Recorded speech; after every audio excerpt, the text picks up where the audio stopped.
अस्सलामुअलैकुम स्टूडेंट्स। इस वीडियो में हम बात करेंगे माइकोबैक्टीरियम ट्यूबरकुलोसिस के बारे में। ठीक है, तो इसकी हम माइक्रोबायोलॉजी को पूरी को डिस्कस करेंगे। ठीक है, कि जो है ना ये डिज़ीज़ कैसे काज करता है एंड इसके सारे फीचर्स वगैरह करेंगे। ठीक है, जो माइकोबैक्टीरियम ट्यूबरकुलोसिस है it is very very slow growing जो है ना बैक्टीरिया होता है। स्लो ग्रोइंग होता है, क्या स्लो ग्रोइंग होता है। उसके बाद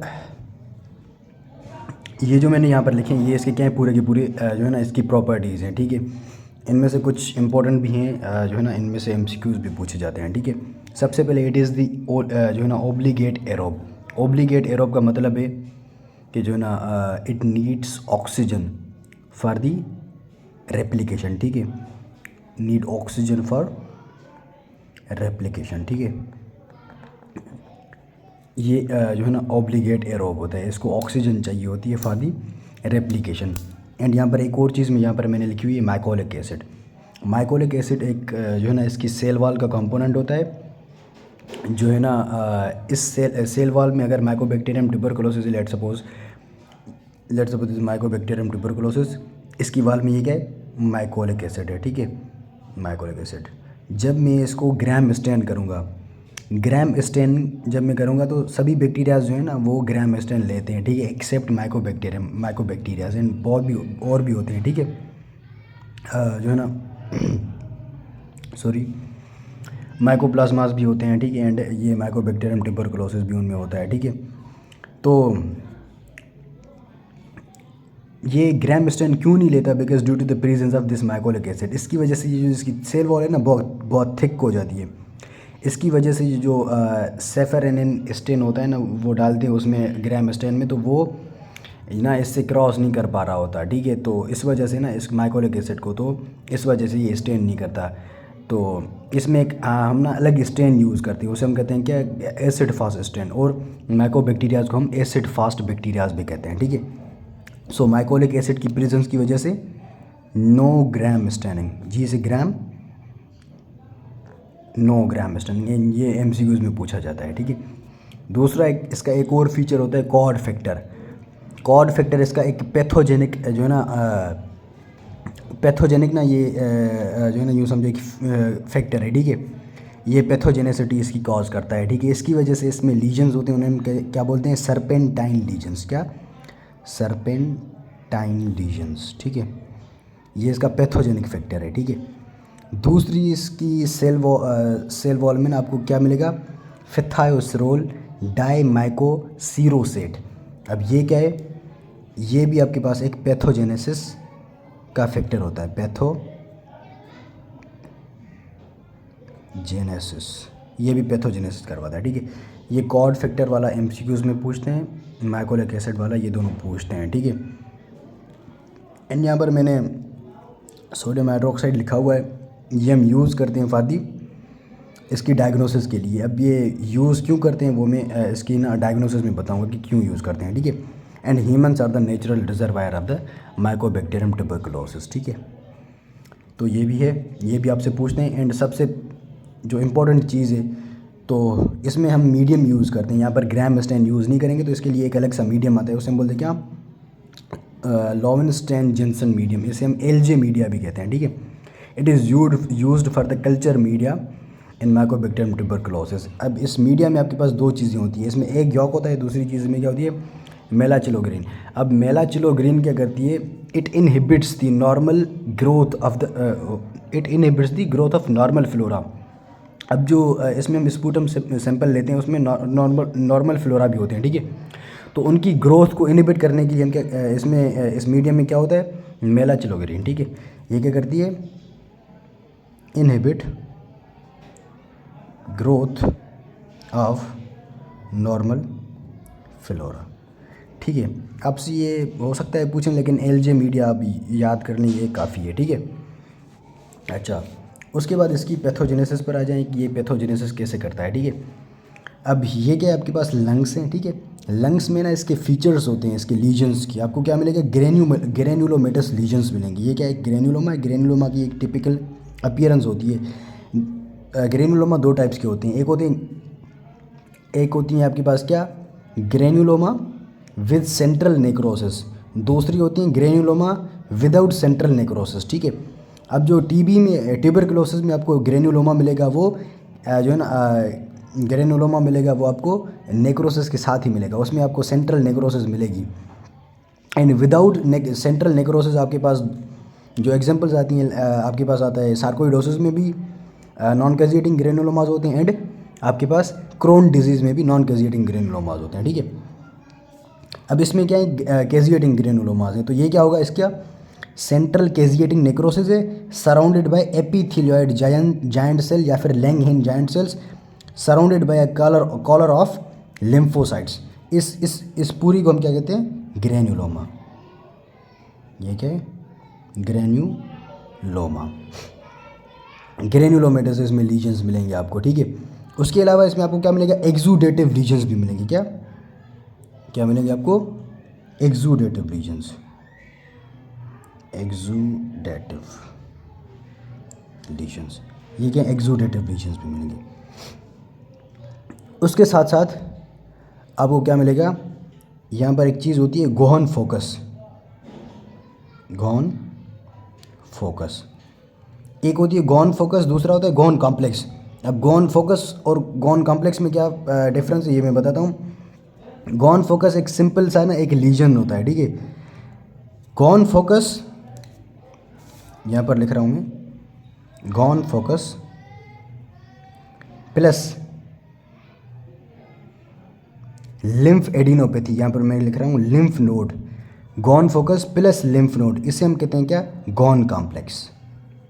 ये भी आपसे एमसीक्यूज में पूछते हैं, ठीक है। गोहन फोकस एंड गोहन कॉम्प्लेक्स में डिफरेंस क्या है, ये सिर्फ एक सिंपल सा लीजन होता है गोहन फोकस, इसमें आपको जब लिम्फ नोड इन्वॉल्व करेगा तो उसे हम कहेंगे क्या, गोहन कॉम्प्लेक्स हो जाएगा, ठीक है। तो ये होता है इसका। अब ये लेट सपोज ये लीजन्स हुए हैं, अब ये लीजन्स अगर हील कर जाएं फाइब्रोसिस के थ्रू, हील कर जाएं फाइब्रोसिस के थ्रू, अगर आपने ट्रीट किया और ये हील हो गए सारे लीजन्स, ठीक है, और फिर आपको क्या मिलेगा इसमें, डिलेड हाइपर सेंसिटिविटी रिएक्शन मिलेगा। इसमें क्या, डिलेड हाइपर सेंसिटिविटी रिएक्शन मिलेगा। उसके बाद आपको क्या मिलेगा, TST tuberculin skin test positive मिलेगा। अब ये ट्यूबरक्यूलिन स्किन टेस्ट हम कब करते हैं, after the 4 to 6 week of infection. ये इन्फेक्शन के 4 से 6 हफ्तों के बाद करते हैं, ये हमें फिर पॉजिटिव मिलती है। ये भी मैं डिस्कस करूँगा बाद में, इसको भी डिटेल से डिस्कस करूँगा, ठीक है, कि ये क्या होती है। अगर ये नहीं हो रहा तो लेट सपोज अगर आपके पास पेशेंट है विद HIV, एंड HIV वालों को TB कॉमनली होती है, ठीक है, तो उनकी कॉमनली डेथ भी हो जाती है, ठीक है, अगर HIV वाला पेशेंट विद TB के साथ आ रहा है। अगर ये बैक्टीरियम का मतलब क्या है, ये ब्लड में चला गया, जब ये ब्लड में चला जाएगा तो आपके पास ये मल्टी ऑर्गन्स को इन्वॉल्व करेगा, उसकी वजह से आपको क्या हो जाएगा, इसे हम कहते हैं क्या, जब ये बैक्टीरिया करेगा या ब्लड में आ जाएगा तो इसे हम कहते हैं क्या, मिलियरी TB या फिर माइलियरी, जो भी आप प्रोनाउंस करें इसको, ठीक है। तो ये होता है। अब ये तो हो गया थोड़ा सा इसका जो है ना इन्फेक्शन का ना वो ओवरव्यू। अब इसकी पैथोजेनेसिस में कौन से जो है ना इसके प्रोटीन वगैरह आते हैं वो भी डिस्कस करते हैं, ठीक है। Let's suppose this is the Mycobacterium tuberculosis. अब ये ना 2 प्रोटीन्स प्रोड्यूस करता है या फिर टॉक्सिन यूज हम जो प्रोड्यूस करता है, एक का नाम है TNT। TNT stands for tuberculin necrotizing toxin, tuberculin necrotizing toxin. अब ये क्या करता है, इट क्लीव्स द NAD।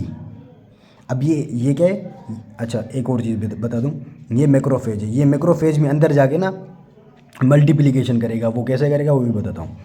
अब ये मैक्रोफेज में NAD को क्लीव करेगा। अब NAD is needed for the energy production. जब ये मैक्रोफेज एनर्जी नहीं होगी तो मैक्रोफेज का क्या हो जाएगा, यहाँ पर जो है ना मैक्रोफेजेस की यहाँ पर क्या हो जाती है, फिर जो है ना डेथ हो जाती है, अपोप्टोसिस हो जाती है, ठीक है। एक ये इसका प्रोटीन है, ठीक है। दूसरा इसका प्रोटीन होता है अर्ली सिक्रेटेड एंटीजन 6 या फिर ऐसे हम ESAT6 भी बोलते हैं, ठीक है। अब ये प्रोटीन क्या करता है, दिस इज़ वेरी इंपॉर्टेंट। ये प्रोटीन इसको बाद में बताता हूँ, पहले एक और चीज़ बताता हूँ। अब ये मैक्रोफेज है ना, जब ये इन्फेक्शन हुआ तो मैक्रोफेज एक्टिवेट हो जाते हैं, ठीक है। तो मैक्रोफेज यहाँ पर रिलीज़ करते हैं क्या, ट्यूमर नेक्रोटिक फैक्टर अल्फ़ा। अब ट्यूमर नेक्रोटिक फैक्टर अल्फ़ा क्या करेगा, ये एक्टिवेट करता है किसको, टी सेल्स को। अब ये टी सेल्स क्या करते हैं, ये रिलीज़ करते हैं इंटरफेरॉन गेमा। दिस इंटरफेरॉन गेमा is responsible for killing of the mycobacterium tuberculosis. ये क्या, माइकोबैक्टीरियम ट्यूबरकुलोसिस, ये इसको क्या करेगा, किल करेगा, ये इसको किल करेगा, इंटरफेरॉन गेमा। अब माइकोबैक्टीरियम ट्यूबरकुलोसिस, इससे बचने के लिए ये E-SET6 जो है ना प्रोड्यूस करता है। ये E-SET6 इस इंटरफेरॉन गेमा को इनहिबिट करेगा, तो ये माइकोबैक्टीरियम ट्यूबरकुलोसिस को किल नहीं कर पाएगा ये इंटरफेरॉन गेमा। इस तरह से ये बच जाता है माइकोबैक्टीरियम ट्यूबरकुलोसिस, ठीक है। तो ये होता है, तो इस वजह से ये माइकोबैक्टीरियम ट्यूबरकुलोसिस, इसकी यहाँ पर एंडोसाइटोसिस हो जाएगी और ये क्या बन जाएगा आपके पास, फेगोजोम बन जाएगा। ये क्या है, ये फेगोजोम है, ये फेगोजोम है, मैक्रोफेजेस में आ गया। अब फेगोजोम नॉर्मली ये क्या, लाइजोजोम है, तो फेगोजोम लाइजोजोम के साथ मिल जाता है ताकि जो है ना लाइजोजोमल एंजाइम्स उसको क्या करें, डिग्रेड करें, या फिर लाइजोजोमल एंजाइम उसको किल करें। अब यहाँ पर भी ये बच जाता है माइकोबैक्टीरियम ट्यूबरकुलोसिस फेगोजोम के अंदर। कैसे बचता है वो बताता हूँ। माइकोबैक्टीरियम ट्यूबरकुलोसिस एक प्रोटीन प्रोड्यूस करता है, इसे हम बोलते हैं क्या, exported repetitive protein. This is exported repetitive protein. अब ये प्रोटीन क्या करता है, ये जो है ना पिंक वाला, ये एक प्रोटीन है, माइकोबैक्टीरियम प्रोड्यूस करता है exported repetitive protein. This protein inhibits the fusion of phagosome with the lysosomes. अब इनकी फ्यूजन जब नहीं होगी तो आपस लाइजोजोमल एंजाइम इसको किल नहीं कर पाएंगे ये माइकोबैक्टीरियम को, एंड ये माइकोबैक्टीरियम यहाँ पर क्या करेगा, स्लोली इसकी यहाँ पर जो है ना मल्टीप्लिकेशन होती रहेगी एंड रेप्लिकेशन होती रहेगी, ठीक है। इस तरह से ये ना अपना काम कर रहा होता है। ये दो मैकेनिज्म बता दिए मैंने। खैर ये TNT वाला जो है ना ये भी है, दूसरा ये था, तीसरा ये था, ठीक है, 3 बता दिए। चौथा क्या है, कुछ पेशेंट्स होते हैं उनमें ना इन रैम्प, इसका यार फुल फॉर्म पता नहीं क्या था, nucleoside reactive anti mycobacterial protein, ऐसा कुछ था, ठीक है, मैं भूल गया इसका जो ना फुल फॉर्म। लेकिन ये जो है ना जीन होता है, ये जीन ना आपके पास क्या करता है, एक प्रोटीन प्रोड्यूस करता है जो कि किल करता है या फिर इनहिबिट करता है टीबी को। ये क्या करता है, इनहिबिट करता है टीबी को। अब लेट सपोज एक बंदा है, उसमें ये जीन ही नहीं है, ये जीन अगर नहीं होगा तो आपके पास टीबी आपके पास आसानी से हो जाएगी, ठीक है। 4 मैकेनिज्म बता दिए मैंने, क्या 4 मैकेनिज्म बता दिए। एंड दिस जीन, सबसे पहले इसका MCQs भी आया हुआ है, this gene is present in phagosome of the जो है ना मैक्रोफेजेस, ये MCQs आया हुआ है, this gene is present in phagosome of macrophage,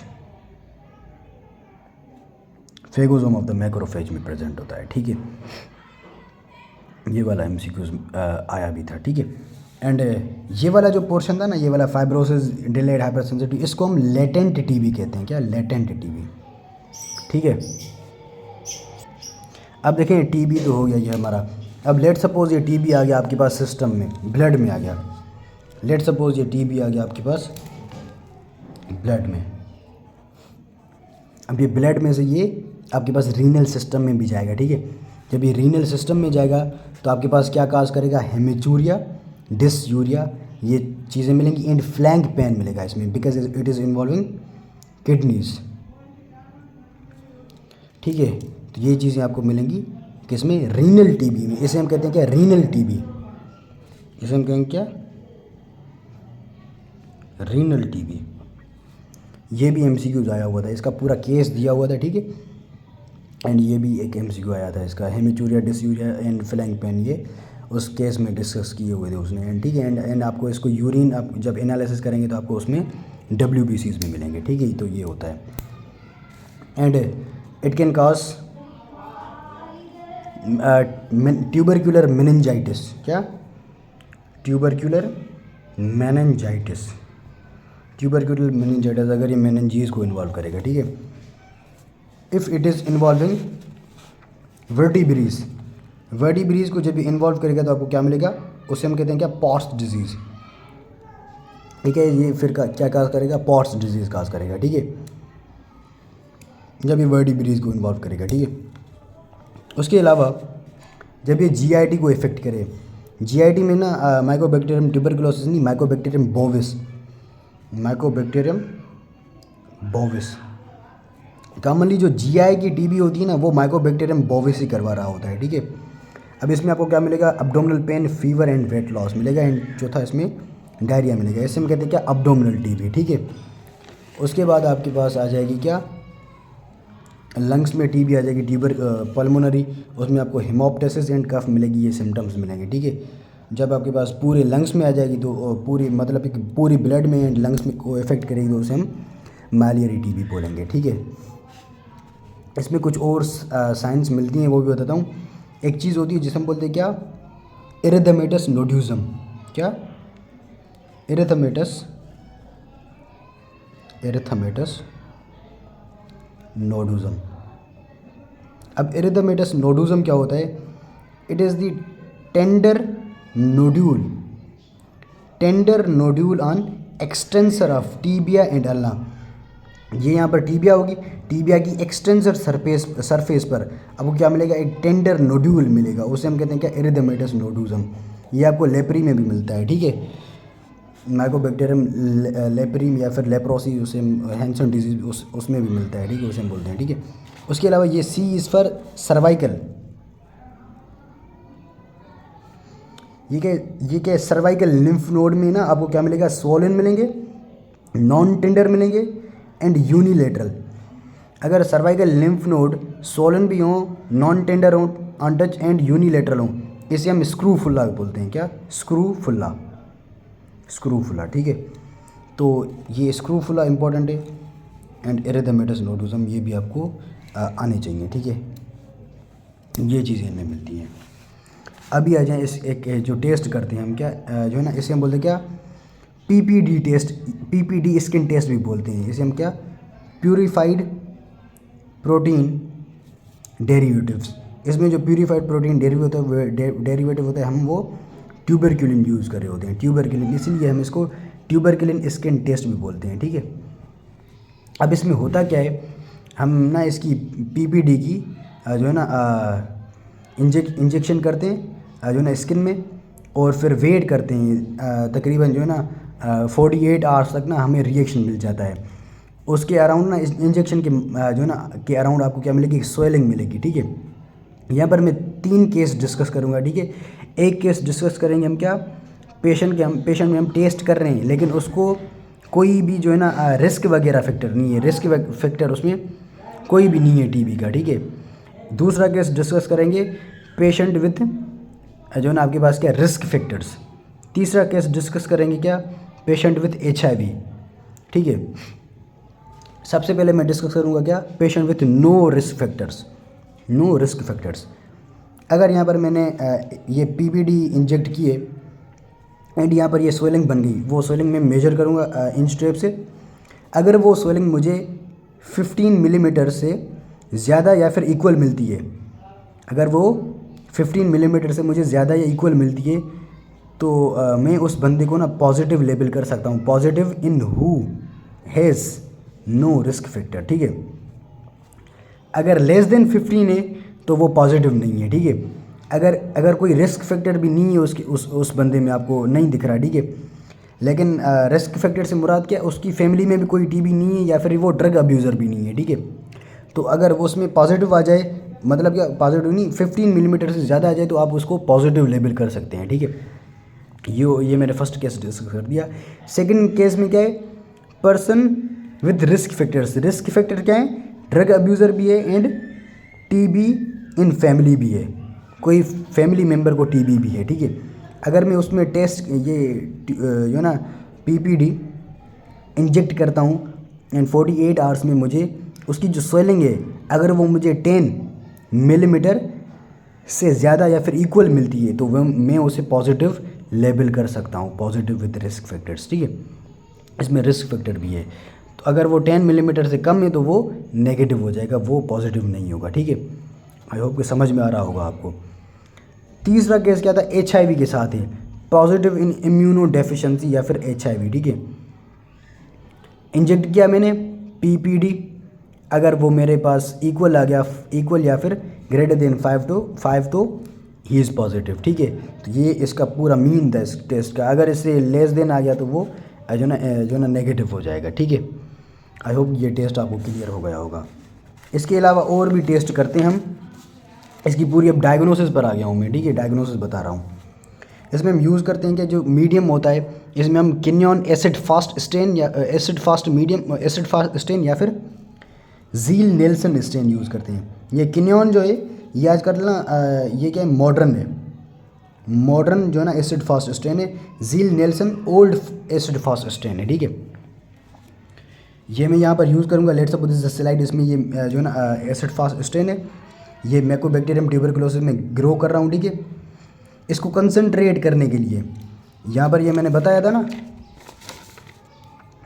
sodium hydroxide में इसीलिए यूज़ करता हूँ, कर रहे होते मैं नहीं कर रहे होते हैं लेबॉर्ट्री वाले, कि ना इसको क्या करें, कंसंट्रेट करें, concentrate the mycobacterium tuberculosis TB specimen of sputum. अब इसको क्या करना है, इसको कंसंट्रेट करना है, ताकि ना ये इसका जो रिज़ल्ट है हमें ठीक से मिले। तो इसमें सोडियम हाइड्रोक्साइड में क्या करूँगा, इसको कंसंट्रेट करने के लिए डाल दूँगा, इसको कंसंट्रेट करूँगा, ठीक है। जब ये कंसंट्रेट हो जाएगा तो इसमें ना मैं दो जो है ना दूसरी टेस्ट होती हैं वो भी करता हूँ, वो भी कर सकते हैं, मैं नहीं लेबॉर्ट्री वाले करते हैं, ठीक है।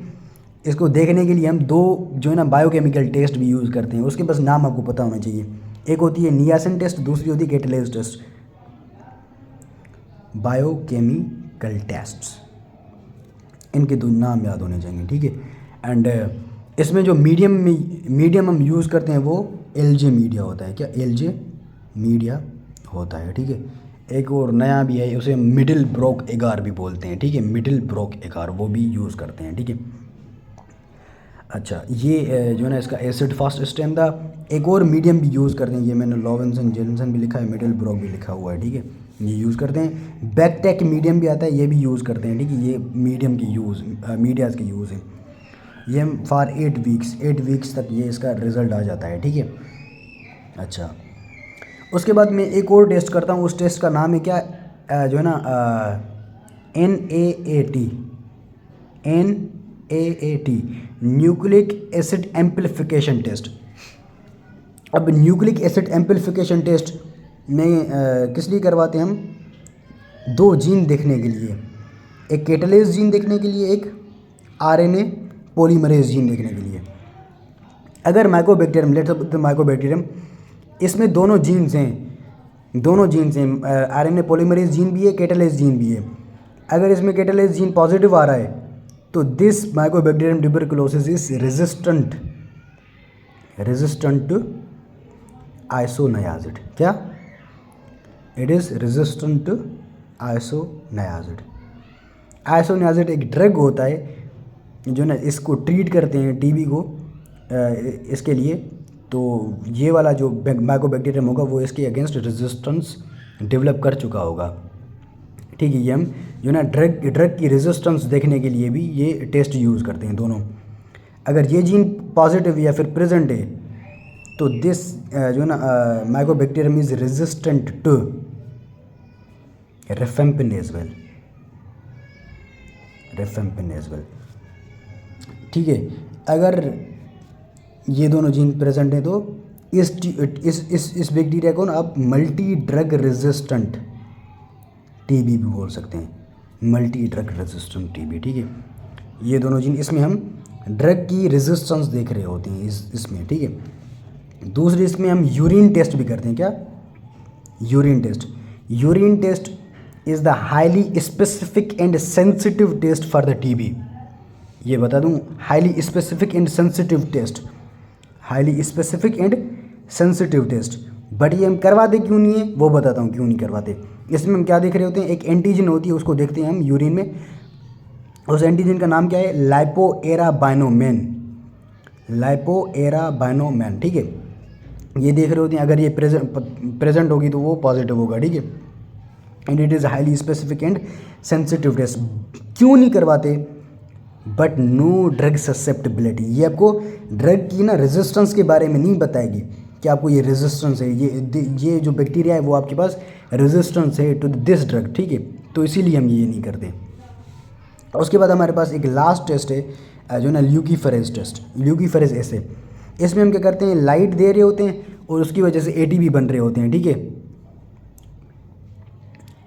इसमें हम इस टेस्ट में हम क्या करते हैं, लाइट दे रहे होते हैं, लाइट के थ्रू ना एटीपी बनते हैं। इसमें दो कंडीशन आती हैं, दो सिचुएशन आती हैं, कंडीशन जो भी बोल दो। इफ़ वी आर गिविंग लो जो ना अमाउंट ऑफ लाइट इन, वहाँ पर एटीपी भी कम बन रहे हैं, वहाँ पर एटीपी कम बन रहे हैं, मीन्स कि this Mycobacterium is resistant, this is resistant TB. And वो जो ड्रग्स देख रहे होंगे वो मोस्टली हम आइसोनियाजिड एंड रिफेम्पिन देख रहे होते हैं, बिकॉज इन दोनों ड्रग्स के अगेंस्ट टीबी में रेजिस्टेंस वाले स्ट्रेन भी अभी मौजूद हैं, ठीक है। एंड दूसरा क्या होता है, नॉर्मल लाइट देंगे, अगर नॉर्मल एटीपी बने मतलब दिस टीबी इज ससेप्टेबल, क्या ससेप्टेबल या फिर सेंसिटिव टीबी, मतलब कि ये उस ड्रग के अगेंस्ट सेंसिटिव है, वो ड्रग वहाँ पर आपके पास काम कर सकता है, ठीक है। बाकी डायग्नोसिस वगैरह मैंने सारी डिस्कस कर दी है इसकी। बाकी जो इसका ट्रीटमेंट है वो मैं आपको फार्माकोलॉजी वाले जो ना पार्ट में बताऊंगा, ठीक है। So this is all about the microbiology of the Mycobacterium tuberculosis. I hope कि पूरा टॉपिक आपको क्लियर हो गया होगा।